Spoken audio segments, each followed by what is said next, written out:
हे यात्रा केल्यानंतर मी जेव्हा नाशिकला यायचो तर मी गौरनित्याची सेवा करायचो मंदिरामध्ये. दर आठवड्याचा संडे भागवतम करायचो. आणि त्या गेल्या 17-18 वर्षामध्ये मी जे काही क्रिया केल्या भक्तीतल्या त्या स्मरण करून नाही का मी माझा दिवस घालवत असतो. ते म्हणतात पोरं समोर गाई आणि बैल दिसतात का? म्हणजे हो. ते म्हणतात बघा गाई बैल दिवसभर खातात आणि रात्री रवंथ करतात. त्याच प्रकारे पोरांनो तुमच्या शरीरामध्ये ताकद आहे. आता तुमच्याकडे बुद्धी स्ट्रॉंग आहे. भरपूर सेवा करा, भरपूर श्रवण करा, भरपूर नाही का भगवंताचं दर्शन घ्या.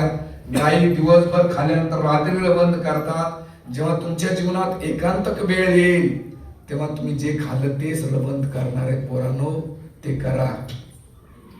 म्हणून आपण जे खातोय तेच ओमिटिंग करतोय. म्हणून भक्त समाजामध्ये जेव्हा लोक भेटतात त्यांच्या डिस्कशनचा विषय कळतो की जे खाल्लं, जे ऐकलं, जे वाचलं तेच त्यांच्या चर्चेमध्ये येतो. भक्ती मार्ग म्हणजे डे टू डे लाईफ मध्ये कृष्ण भावनाबाईत राहणं. कारण लास्ट मोमेंटला तुमची हीच प्रॅक्टिस शेवटल्या मोमेंटला ती कामाला येणार आहे. एवढं सोपं नाही. तुम्हाला मी शेवटच्या मोमेंटला हरे कृष्ण मंत्र म्हणून जाईल, काय माहित कोणता मोमेंट कधी येईल. म्हणून जसं ते उंट असतो, उंट काय करतो एका टायमाला 30 लिटर पाणी पितो आणि जेव्हा त्याला खायला भेटते खातो. 8-15 दिवस जर त्याला खायला प्यायला नाही भेटलं तो मदारीतून काढतो आणि तो खाऊन काय करतो रवंथ करतो.